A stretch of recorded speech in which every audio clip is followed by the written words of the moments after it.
لله رب العالمين والصلاة والسلام على رسوله الأمين وعلى آله وصحبه أجمعين ومن تبعهم بإحسان إلى يوم الدين. أما بعد، فأعوذ بالله من الشيطان الرجيم. بسم الله الرحمن الرحيم.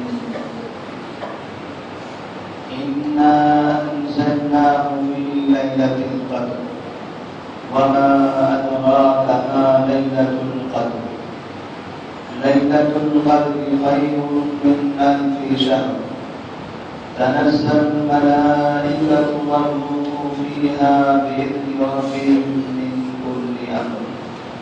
سلام هي حتى مطلع الفجر.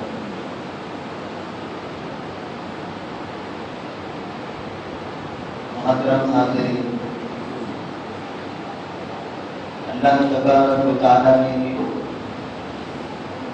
رمضان المبارک کا ایک مبارک مہینہ ہم کو عطا فرمایا. اس پر ہم اللہ تبارک و تعالیٰ کا احسان مانیں، اس کا شکریہ ادا کریں.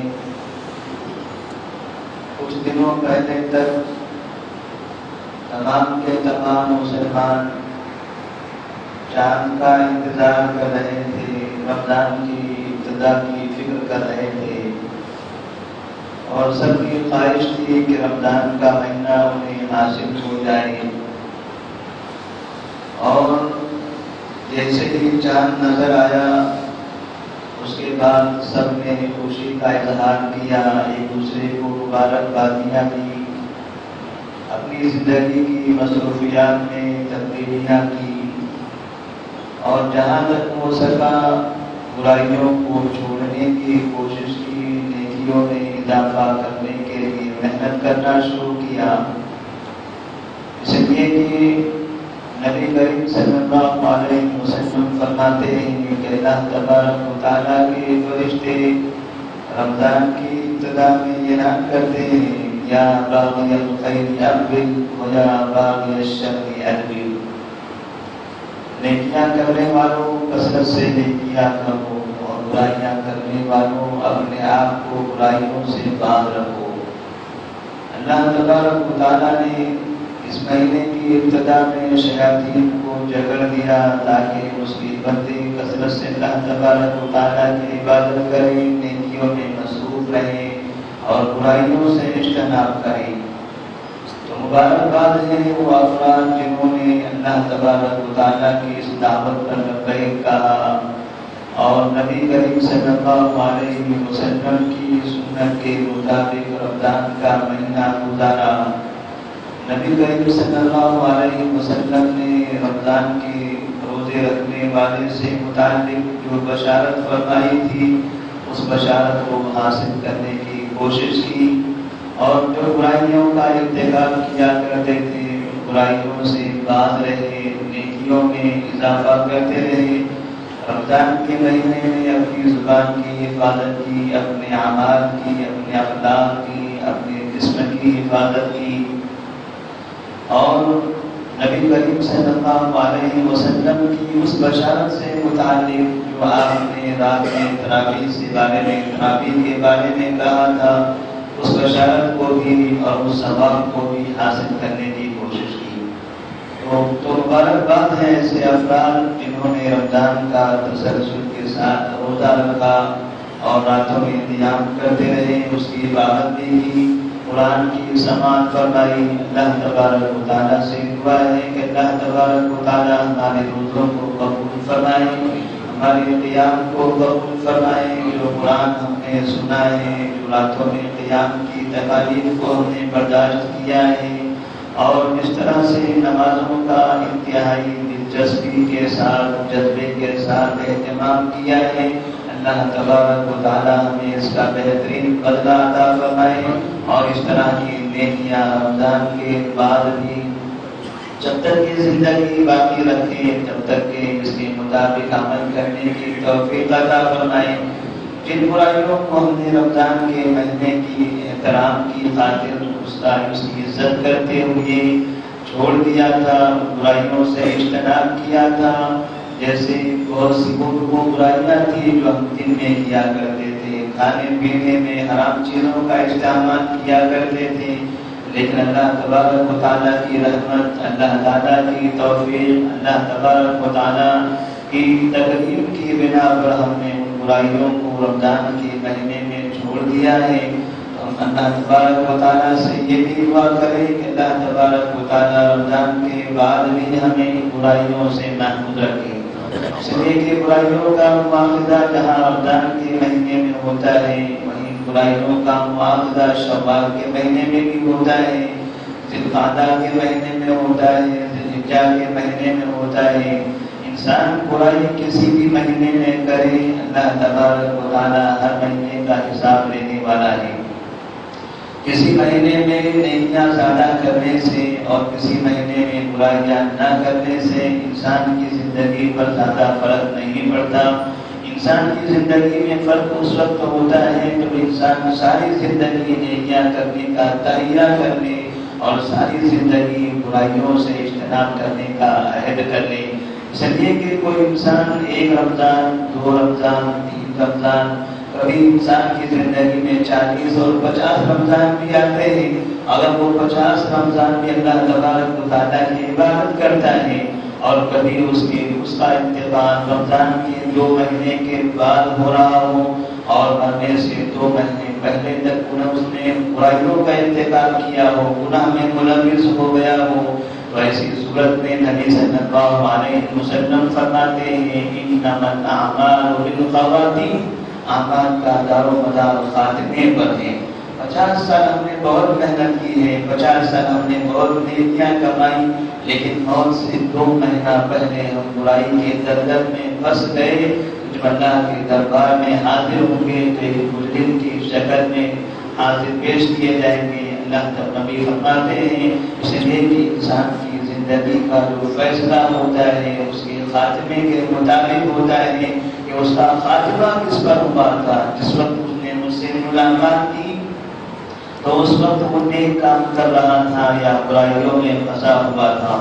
اللہ تبارک و تعالیٰ سے دعا کرتے ہیں کہ اللہ تبارک و تعالیٰ ہمیں زندگی پر موت تک کے نیک اعمال کرنے کی توفیق عطا فرمائے اور موت تک کے برائیوں سے محفوظ رکھے، اور جب ہمارا خاتمہ ہو تو اسی طرح سے روزوں کے ذریعے، قیام کے ذریعے، عبادات کے ذریعے، صدقہ و خیرات کے ذریعے ہمارا خاتمہ ہو۔ اس لیے کہ رمضان کا مہینہ حقیقت میں صرف گناہوں کے خاتمے کے لیے، شیاطین کو بند کرنے کے لیے، روزہ رکھوانے کے لیے یا راتوں میں قیام کروانے کے لیے نہیں ہے، بلکہ رمضان کا مہینہ حقیقت میں مسلمانوں کو تربیت دینے کے لیے ہے کہ آپ کو 11 مہینے کی زندگی کیسے گزارنی چاہیے، 11 مہینے آپ اپنے آپ کو کیسے بنائیں، کیسے سنبھالیں، کیسے اللہ کی عبادت کریں۔ اگر ہم نے 1 مہینہ کھڑے ہو کر 1 گھنٹہ 2 گھنٹہ نمازیں پڑھی ہیں تو کم سے کم رمضان کے بعد آدھے گھنٹے کا تو عبادت کے لیے استعمال کریں، 15-20 منٹ کا تو استعمال کریں۔ اگر ہم نے مسلسل 1 مہینہ 30 دن روزے رکھتے ہیں تو بقیہ دنوں میں کم سے کم ہفتے میں تو 2 روزے رکھ لیں، مہینے میں تو کم سے کم 3 روزوں کا ہم اہتمام کر لیں۔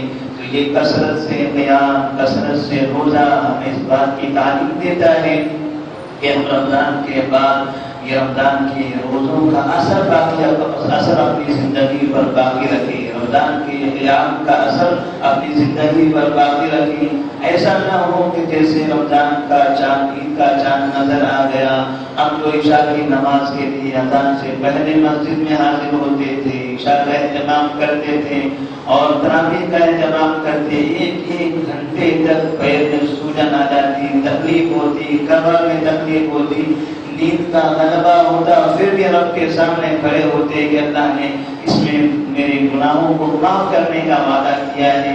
نبی نے کہا ہے کہ اللہ تعالیٰ ہمارے گناہوں کو معاف کرنے والا ہے، اس نیت سے تکلیفوں کو برداشت کرتے رہے کہ ایسا نہ ہو کہ پھر چاند نکلنے کے بعد یہ سب کے سب اچانک غائب ہو جائیں، کچھ سمجھ ہی میں نہ آئے کہ ہم نے کچھ کیا تھا یا نہیں کیا تھا۔ احساس ہی نہ ہو کہ ہم نے کوئی عبادتوں کے لیے کہیں تربیت حاصل کی تھی یا نہیں کی عشاء کے بعد نوافل کا اہتمام تو بہت دور، کم سے کم عشاء کی نماز میں تو ہم حاضر ہوتے رہیں۔ اس طرح سے یہ مہینہ جہاں عبادتوں کا مہینہ ہے، وہاں کثرت سے دعا کی تربیت کا بھی مہینہ ہے۔ اللہ تبارک و تعالیٰ ہمیں کثرت سے دعاؤں کا بھی حکم دیتا ہے۔ نبی کریم صلی اللہ علیہ وسلم فرماتے ہیں کہ جب روزے کے وقت میں دعا کرتا ہے تو اللہ تبارک و تعالیٰ اس کی دعا کو قبول کرتا ہے۔ وہاں اشارہ اس بات کی طرف ہے کہ جب بھی آپ عبادت کریں، جب بھی اللہ تعالیٰ کی فرما برداری کریں، نبی کی سنت پر عمل کریں، تو فوراً اللہ تبارک و تعالیٰ سے مانگنا شروع کر دیں۔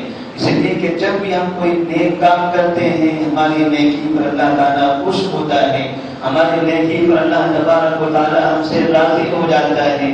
جو کہیں ناراضگی ہمارے خاطر موجود تھی وہ ختم ہو جاتی ہے، اور جیسے ہی اس کے بعد اللہ کے سامنے ہاتھ اٹھاتے ہیں، اپنی دعائیں اس کے سامنے رکھتے ہیں، فریادیں رکھتے ہیں، اپنی پریشانیوں کا اظہار کرتے ہیں، اپنی مجبوریوں کا اس کے سامنے اظہار کرتے ہیں، اور اپنی جو بھی ضروریات ہیں ان سے مانگنے کی کوشش کرتے ہیں، تو اللہ تبارک و تعالیٰ کیونکہ ہماری عبادتوں سے خوش ہو چکا تھا، اب اس خوشی میں ہماری تمام ضروریات کو پورا کر دیتا ہے، چاہے وہ ہماری تجارتی ضروریات ہوں، ہماری خاندانی ضروریات ہوں، ہماری مالی ضروریتیں ہوں، ہماری گھریلو ضروریات ہوں، ہماری جسمانی ضروریات ہوں، انسان کی زندگی کی جو بھی ضرورت ہے، تمام کی تمام ضروریات اللہ تبارک و تعالیٰ پوری کرنے پر قادر ہے۔ وہ چاہتا ہے کہ بندہ مجھ سے مانگے، بندہ میرے سامنے ہاتھ اٹھائے، میرے سامنے گڑ گڑائے۔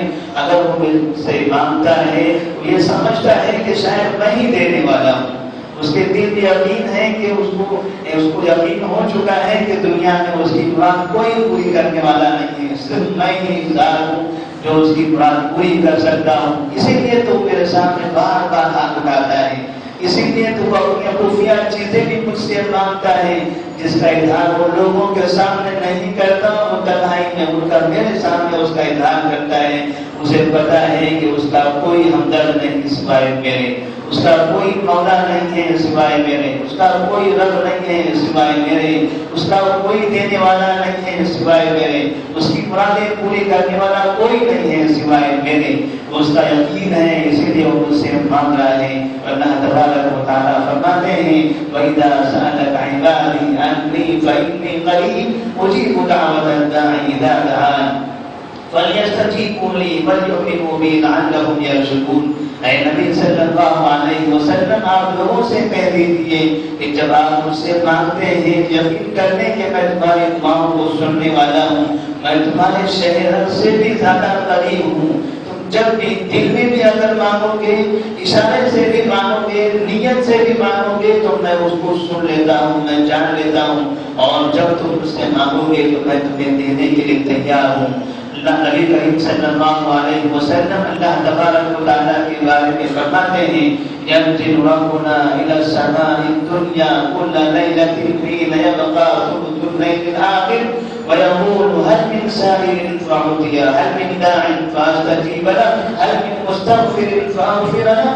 اللہ تبارک و تعالیٰ رات کے آخری حصے میں سمائے دنیا پر اترتا ہے، اعلان کرتا ہے، یہ اعلان کرتا ہے اور پکارتا ہے، کوئی ہے مانگنے والا، کوئی ہے مانگنے والا جو مجھ سے مانگے تاکہ میں اسے دوں، کوئی ہے دعا کرنے والا جو مجھ سے دعا کرے تاکہ میں اس کی دعاؤں کو قبول کروں، کوئی ہے اپنے گناہوں کی معافی چاہنے والا جو اپنے گناہوں کی معافی چاہے تاکہ میں اس کے گناہوں کو معاف کر دوں۔ اسی لیے ہمارے پاس رات کے آخری حصے میں قیام کا اہتمام کیا جاتا ہے، دعاؤں کا اہتمام کیا جاتا ہے کہ کم سے کم اللہ تبارک و تعالیٰ ہماری دعاؤں کو اس وقت میں سن لے۔ ہم نے رات میں بھی دعائیں کی ہیں، سحری میں بھی دعائیں کی ہیں، افطار میں بھی دعائیں کی ہیں، رمضان کے روزے کے درمیان میں بھی دعائیں کی ہیں۔ رب نے تو وعدہ کیا ہے کہ تم جب بھی دعا کرو گے تب میں تمہاری دعا کو قبول کروں گا، لیکن پھر بھی کچھ اوقات خاص ہیں جس میں تمہاری دعاؤں کو جلدی سنتا ہوں۔ جلدی قبول کرتا ہوں۔ اگر کوئی انسان ایسے وقت میں دعا کرتا ہے جبکہ تمام کے تمام لوگ اپنے گھروں پر آرام کر رہے ہوتے ہیں تو اللہ تعالیٰ ایسے بندے سے خوش ہوتا ہے۔ دیکھو دنیا میں سارے لوگ سو رہے ہیں، سب کے اوپر دین کا غلبہ ہے، ایک بندہ ہے جو میری خاطر اپنی دین کو قربان کر کے میرے سامنے کھڑا ہے، میرے سامنے سجدہ کیے ہوئے ہیں، میرے سامنے ہاتھ پھیلائے ہوئے ہیں۔ لوگ تو صبح اٹھنے کے بعد لوگوں کے سامنے ہاتھ پھیلاتے ہیں، یہ صبح ہونے سے پہلے میرے سامنے ہاتھ پھیلا رہا ہے۔ ہو سکتا ہے اس کی کوئی ضرورت ہے، ہو سکتا ہے یہ مجبور ہے، یہ پریشان ہے۔ اللہ تبارک و تعالیٰ اس کی دعا پر خوش ہوتا ہے، اس سے راضی ہوتا ہے، اس پر رحم کرتا ہے، اس پر اپنی برکتوں کو اور رحمتوں کو نازل کرتا ہے اور اس کی دعاؤں کو قبول کرتا ہے۔ اللہ تبارک و تعالیٰ سے ہم دعا کرتے رہے کہ اللہ تبارک و تعالیٰ ایسے اوقات میں جو اللہ تعالیٰ ہماری جلدی سنتا ہے، ان اوقات میں دعائیں کرنے کی توفیق عطا فرمائے۔ نبی کریم صلی اللہ علیہ وسلم نے ایسے لوگوں کے بارے میں جہاں بشارت دی ہے جو نیک کام کرتے ہیں، روزہ رکھتے ہیں، قیام کرتے ہیں، دعائیں کرتے ہیں اور روزے کا اچھی طرح سے اہتمام کرتے ہیں، روزوں کے درمیان میں گناہوں سے اجتناب کرتے ہیں، وہیں پر ان لوگوں کے لیے جہنم کی دھمکی بھی دی ہے، جہاں ان لوگوں کے لیے بدنصیبی اور بری خبر بھی دی ہے۔ جب نبی کریم صلی اللہ علیہ وسلم منبر پر تشریف فرما رہے تھے تو آپ نے آمین آمین آمین کہا تھا۔ صحابہ نے فرمایا یا رسول اللہ یہ آپ نے آمین کیوں کہا ہے؟ تو آپ نے کہا ابھی جبرائیل میرے پاس آئے اور انہوں نے کہا تھا برباد ہو جائے وہ انسان، برا ہو اس انسان کا جس نے رمضان کا مہینہ پایا اور مہینہ ختم ہو گیا اور اس کی مغفرت نہیں ہو سکی۔ رمضان کے مہینے میں اس نے رمضان کا اہتمام نہیں کیا، اپنے گناہوں کی معافی نہیں چاہی، رب کے سامنے وہ گر گرایا نہیں، اس نے قیام کا اہتمام نہیں کیا، اس نے روزوں کا اہتمام نہیں کیا۔ جو حرکات رمضان سے پہلے تھے وہی حرکات رمضان میں رہے، جیسی زبان رمضان سے پہلے تھی ویسی زبان رمضان میں رہی، جیسے اخلاق رمضان میں تھے، جو اعمال رمضان کے باہر تھے ویسے ہی رمضان کے اندر بھی رہے، کوئی فرق نظر نہیں آیا۔ میں نے تو اس کو بشارت دی تھی، میں نے تو اس کے سامنے اعلان کیا تھا کہ میں نے تمہاری خاطر شیاطین کو بند کر رکھا ہے۔ آخر کیا وجہ ہے؟ کیوں وہ بھی میری مخلوق ہے، تم بھی میری مخلوق ہو، میں نے ان کو کیوں بند کر دیا؟ تمہاری نیکیوں کی خاطر، تمہیں اصلاح کی خاطر، تمہیں اچھا کام کرنے کا موقع دینے کے لیے، لیکن تم نے اس موقع کو گنوا دیا، تم نے اس کا احساس نہیں کیا۔ میں نے اہتمام کیا رمضان کا لیکن میرے بندوں نے اہتمام نہیں کیا۔ تو جبرائیل علیہ السلام کہتے ہیں، بددعا کر فرماتے ہیں کہ برباد ہو جائے وہ انسان جس نے رمضان کا مہینہ پایا لیکن اس کا فائدہ نہیں اٹھا سکا۔ تو سید المرسلین صلی اللہ علیہ وسلم کہتے ہیں آمین یا رب العالمین، اے اللہ تو جبرائیل کی بددعا کو قبول کر لے۔ میری امت میں سے جو انسان، میری امت میں سے جو فرد رمضان کا اہتمام نہیں کرتا، روزہ نہیں رکھتا، قیام کا اہتمام نہیں کرتا تو اس کے لیے بربادی لکھ دی۔ نبی کریم صلی اللہ علیہ وسلم کی یہ بددعا ایسے فرد کے لیے کتنی خطرناک ثابت ہو سکتی ہے، اس کی زندگی کا، اس کی آخرت کا کیا عالم ہوگا جس کے لیے جبرائیل نے بددعا فرمائی اور سید المرسلین صلی اللہ علیہ وسلم نے اس کی بددعا پر آمین کہا۔ تو اس طرح سے نبی صلی اللہ علیہ وسلم کی جہاں پر بشارت تھی وہیں پر یہ ایسی بری خبر بھی آپ کی جانب سے موجود ہے۔ ایک مرتبہ آپ صلی اللہ علیہ وسلم صحابہ رضی اللہ تعالیٰ عنہ سے فرماتے ہیں کہ میں نے رات میں خواب دیکھا تھا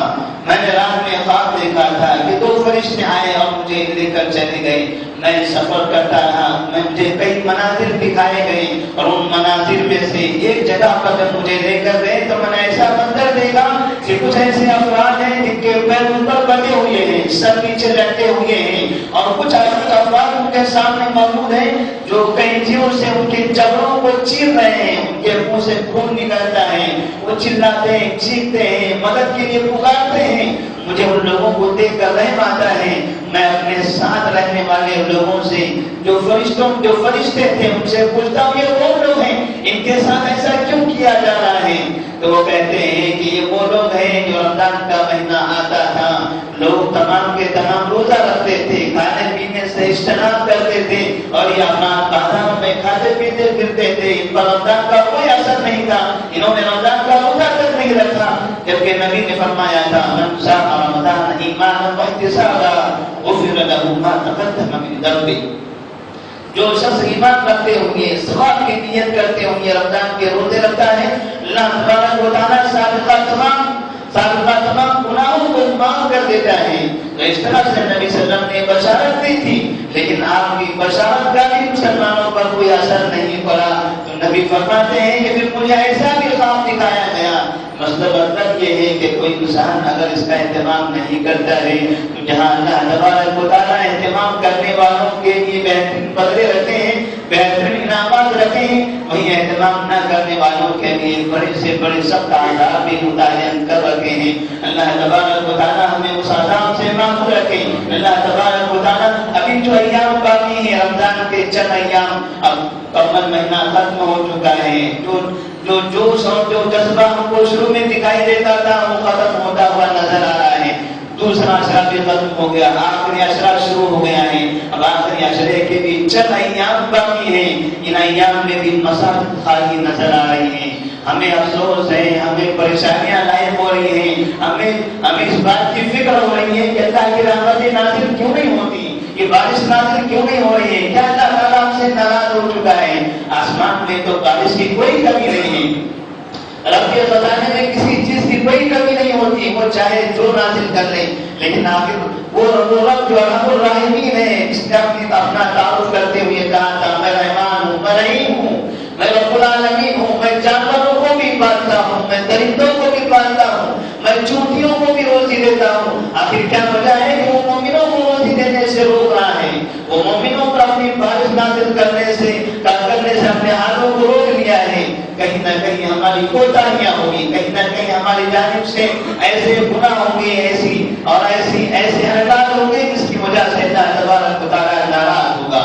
اور نبی صلی اللہ علیہ وسلم فرماتے ہیں کہ اس ناراضی میں سب سے خطرناک ناراضگی جس سے اللہ تبارک و تعالیٰ ناراض ہوتا ہے وہ ہے ہماری حرام تجارت۔ ہماری حرام تجارت دنیا کے اندر تباہیاں لاتی ہے، حرام تجارت دنیا کے تمام انسانوں کو تباہ کر دیتی ہے، حرام تجارت دنیا کے جانوروں تک کے بھوکے مار کر ختم کر دیتی ہے۔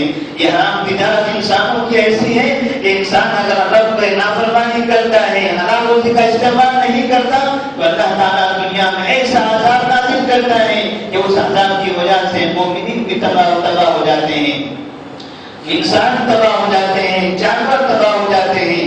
نبی صلی اللہ علیہ وسلم فرماتے ہیں رجل یطیل السفر اشعث اغبر یمد یدیہ الی السماء یا ربی یا ربی، ایک آدمی بڑا پریشان ہے، سفر کی تھکاوٹ سے تکلیف کا شکار ہو چکا ہے، مدد کی ضرورت ہے، مدد کرنے والا کوئی نظر نہیں آتا تو وہاں رب کے سامنے ہاتھ اٹھاتا ہے، کہتا ہے یا ربی یا ربی، اے میرے رب تو میری مدد فرما، میں پریشان ہوں، میں مسافر ہوں، میں تھکا ہوا ہوں، میں اپنی مددگار یہاں نظر نہیں آ رہا ہے، تو میری مدد کر۔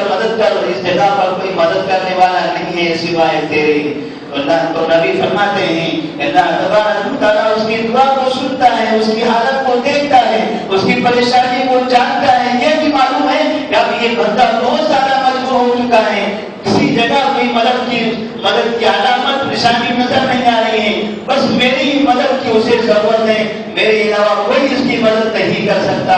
لیکن نبی فرماتے ہیں اللہ تبارک و تعالیٰ اس وقت میں بھی اس پر رحم نہیں کرتا، اس لیے کہ مطعمہ حرام، ملبس مشربہ حرام، ملبس حرام، وغذی بالحرام فأنی یستجاب لہ۔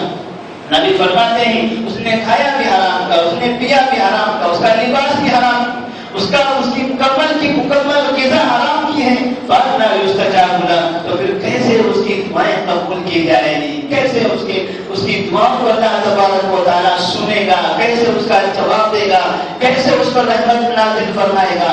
وہ انسان جس پر اللہ رحم کرتا ہے ایسی برائی کے ارتکاب کے وقت میں اللہ تعالیٰ اس کو جانوروں کی سی موت دے دے گا لیکن اس پر رحم نہیں کرے گا۔ رمضان کے مہینوں کے علاوہ بھی ہمارے پاس بہت سی ایسی تجارتیں موجود تھی، سودی کاروبار تھا، سود کا استعمال تھا، لوگوں کو سود کے ذریعے قرضے دینا، سود کے ذریعے قرضے دینا، یہ سارا کاروبار سال بھر ہمارا چل رہا ہے، اور تقریباً تمام بہت سے ایسے افراد ہیں جو اس کے بہت سے ایسے افراد ہیں جو اس کاروبار میں ملوث ہوں گی. کم سے کم انہوں نے اگر رمضان کے مہینے میں اس کا عہد کر لیا تھا کہ اب میں اسی سودی کاروبار سے اجتناب کروں گا, حرام چیزوں سے محفوظ رکھوں گا اپنے آپ کو, جھوٹے کاروبار سے, دھوکے والے کاروبار سے, اور کسی مظلوم, کسی مجبور کا اور کسی فقیر کا حق مار کر جو پیسہ حاصل ہوتا ہے, ایسے پیسے سے اپنے پیٹ کو بچاؤں گا. تو وہ یہ عہد دوبارہ پھر سے کر لے کہ رمضان کو ختم ہو جائے گا لیکن ہماری زندگی تو باقی رہنے والی ہے.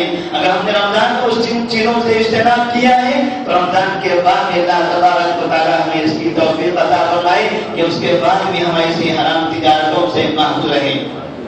نبی کریم صلی اللہ علیہ وسلم اس مہینے کے اندر بے انتہا کثرت سے نیکیاں کیا کرتے تھے.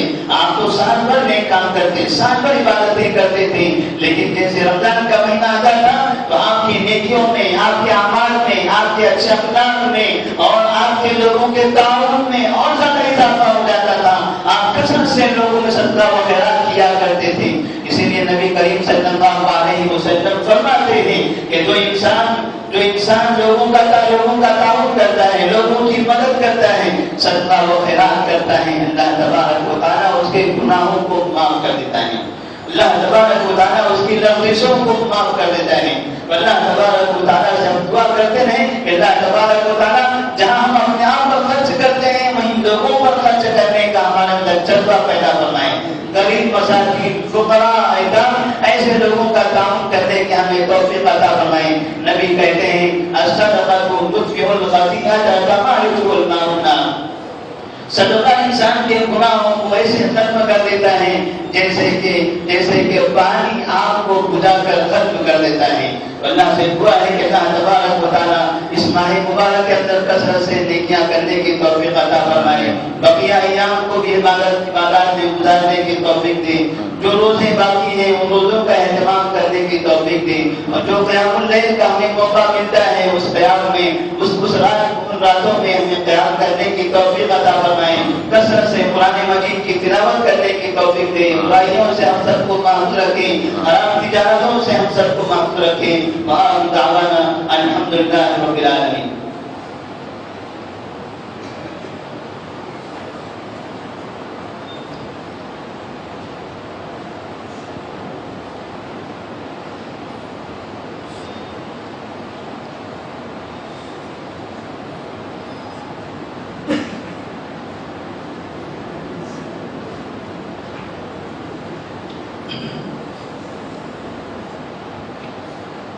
الحمد لله نحمده ونستعينه ونستغفره ونعوذ بالله من شرور انفسنا ومن سيئات اعمالنا. من يهده الله فلا مضل له ومن يضلل فلا هادي له. واشهد ان لا اله الا الله وحده لا شريك له واشهد ان محمدا عبده ورسوله.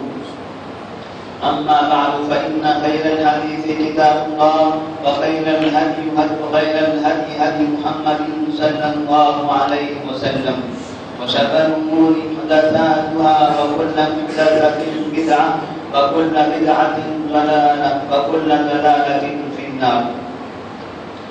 وأعوذ بالله من الشيطان الرجيم.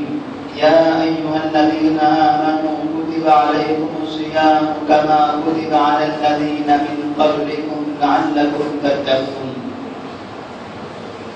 اللہ تبارک و تعالیٰ نے رمضان المبارک میں جہاں ہمیں روزوں کا حکم دیا, قیام کا حکم دیا, عبادتوں کا حکم دیا, وہیں پر رمضان کی کئی کوتاہیوں کو ختم کرنے کے لیے, اس میں ہوئی لغزشوں کا صفایا کرنے کے لیے اور جو برائیاں ہم سے رمضان کے مہینے میں بھی ہو چکی ہیں ان کو درگزر کرنے کے لیے ایک دوسرا نظام بھی اللہ نے ہمیں ہمارے سامنے عطا فرمایا ہے, اور وہ نظام ہے صدقۃ الفطر کا نظام.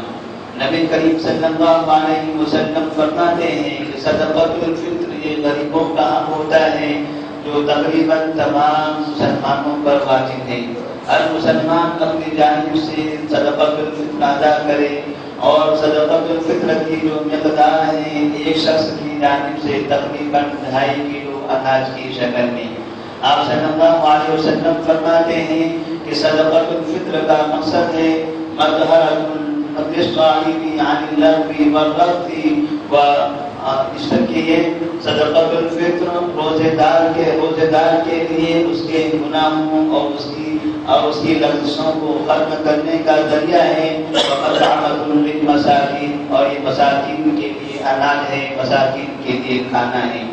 اللہ تبارک و تعالیٰ سے دعا کرتے کہ اللہ تبارک و تعالیٰ ہمیں صدقۃ الفطر کا بھی اہتمام کرنے کی توفیق عطا فرمائے تاکہ اس کے ذریعے رمضان میں کوئی کوتاہیاں ہماری ختم ہو جائے، جو لفظیں ہم سے ظاہر ہو چکی ہیں، عبادتوں میں جو کمیاں باقی رہی ہیں وہ اس صدقے کے ذریعے ختم ہوں. اس لیے کہ نبی کریم صلی اللہ علیہ وسلم فرماتے ہیں کہ انسان جب صدقہ کرتا ہے، انسانوں کی مدد کرتا ہے تو اللہ تبارک و تعالیٰ بھی اس کی مدد فرماتا ہے. اللہ تبارک و تعالیٰ بھی اس کے گناہوں کو معاف کرتا ہے، اس کی ضرورتوں کو پوری کرتا ہے. واللہ فی عون العبد ما کان العبد فی عون اخیہ. اللہ تبارک و تعالیٰ بندے کی اس وقت تک مدد کرتا ہے جب تک کہ بندہ اپنے بھائی کی مدد کرتا رہتا ہے. تو ہم جب تک کہ اپنے بھائیوں کی مدد کریں گے اللہ تبارک و تعالیٰ ہماری مدد کرتا رہے گا. اور ایسے وقت میں جب کہ اب چند ایام باقی ہیں، نیکیوں کا یہ موسم باقی ہے، تو ہم اس بات کی ضرور کوشش کریں کہ ہم کثرت سے صدقہ و خیرات کرتے رہیں، غریبوں کی مدد کریں، جو فقراء ہیں، جو مساکین ہیں، جو غیر مددگار ہیں، ایسے لوگوں کا تعاون کریں. اللہ تبارک و تعالیٰ ہمارے اس تعاون کو قبول فرمائے گا. اور الحمدللہ آپ لوگوں نے اس مسجد کے تحت رہتے ہوئے بہت سا تعاون کیا ہے، جیسے بہت سے غریبوں کو یہاں سے رمضان کے پیکیج تقسیم کیے گئے، مہینے بھر کا راشن دیا گیا، اور اس مسجد کے بعدوں کی جو عمارت تھی وہاں کی تعمیری سلسلہ بھی جاری تھا. بار بار اعلان کیا جاتا تھا، آپ لوگوں نے اسے اعلان پر لبیک کہا اور تعاون کیا. اللہ تبارک و تعالیٰ آپ کو اس تعاون کو قبول فرمائے جس کی وجہ سے آج وہ مسجد کی عمارت مکمل طور پر تکمیل ہو چکی ہے اور وہاں پر خواتین نمازوں کا اہتمام کر رہی ہیں.